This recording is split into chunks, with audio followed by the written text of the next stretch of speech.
अस्सलाम वालेकुम वरहमतुल्लाहि वबरकातुह। दूसरे की बीवी क्यों अच्छी लगने लगती है? ये आज एक अहम सवाल है और अपनापे से पूछने वाला सवाल है।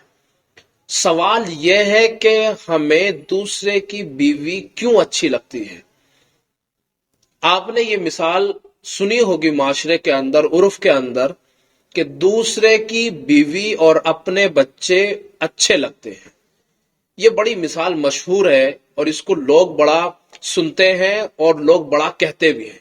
इसका रीजन क्या है, इसका जाब्ता क्या है कि लोगों ने ये जाब्ता बना लिया है कि दूसरे की बीवी क्यों अच्छी लगने लगती है। आखिर इसकी वजह क्या है? तो इसको मैं आपको एक वाकये के जरिए से अगर समझाऊं तो शायद आप लोगों की समझ में आ जाए कि इसका असल रीजन है क्या, इसका असल मकसद है क्या। जो मैं वाकई सुनाने जा रहा हूं आप उसको ध्यान से सुनेंगे और अपने अंदर झांक कर देखेंगे तो फिर आपको पता चलेगा कि ये असल वजह ये थी जो सोच रहे थे वो नहीं थी। एक शख्स एक बुजुर्ग के पास में आया और बुजुर्ग से आने के बाद में यूं कहा कि हजरत मुझे एक बात बताइए, मैं काफी वक्त से परेशान हूं इस बात को लेकर के। बात ये थी कि जिस वक्त मैं जवान था, अभी शादी नहीं हुई थी, तो एक दोशीजा मुझे पसंद आ गई, एक लड़की मुझे पसंद आ गई।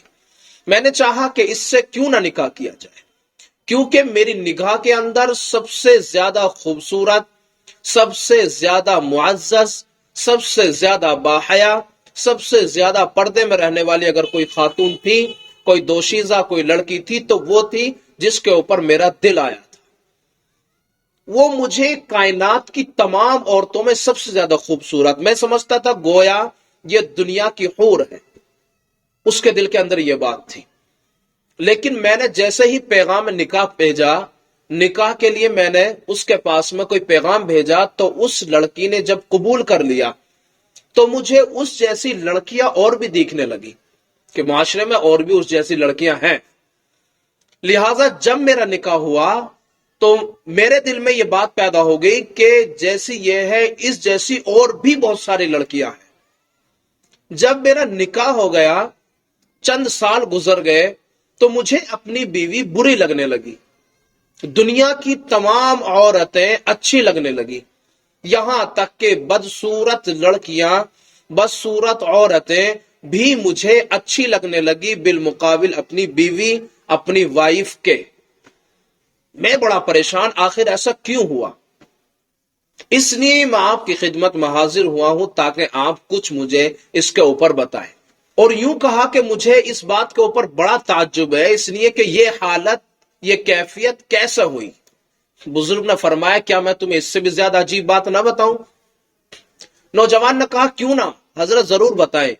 बुजुर्ग ने कहा कि अगर तुम पूरी दुनिया की तमाम औरतों से अगर निकाह कर लो, उन तमाम औरतों को अपनी बीवी बना लो, तो वो तमाम औरतें तुम्हें उसी तरह से बुरी लगेंगी जिस तरह से तुम्हें तुम्हारी अपनी बीवी लग रही है इस वक्त में। और तुम्हें गली कूचे में फिरने वाली एक कुतिया इससे कहीं ज्यादा खूबसूरत लगेगी। वाकई ताज्जुब की बात थी।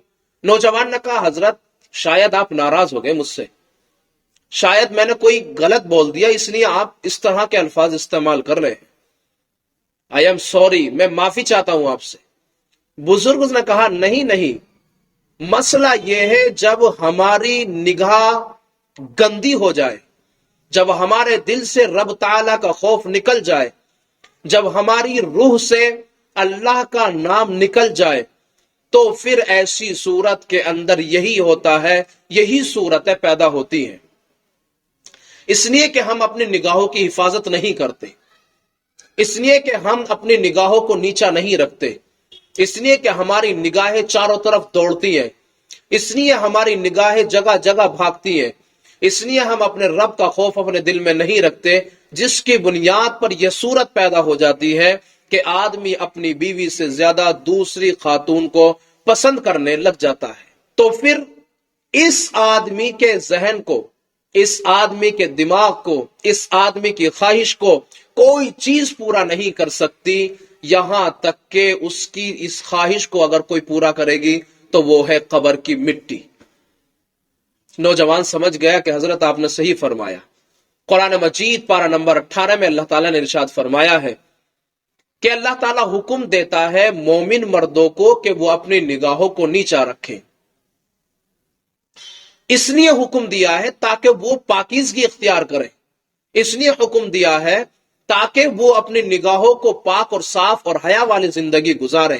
اگر یہ زندگی گزرے گی اور اپنی نگاہوں کی حفاظت ہوگی تو انشاءاللہ ضرور ضرور آپ کی وہ بیوی جو آج بدصورت لگ رہی ہے انشاءاللہ یہ خوبصورت لگنے لگے گی، اور وہی حالت جو پہلے تھی نکاح سے پہلے، جو خوبصورتی کا عالم تھا نکاح کے وقت میں اور نکاح سے پہلے، وہ خوبصورتی ضرور واپس آ جائے گی۔ شرط اس بات کی ہے کہ رب تعالیٰ کا خوف، اللہ تعالیٰ کا ڈر، دل کے اندر اللہ کا خوف ضرور ہو، اس کی خشیت ہو، اور اپنی نگاہوں کو نیچا رکھ کر کے چلیں جیسے کہ قرآن مجید نے حکم دیا۔ امید کرتا ہوں کہ یہ بات سمجھ آئی ہوگی۔ اللہ ہم سب کو اپنی نگاہوں کی حفاظت کرنے کی توفیق عطا فرمائے۔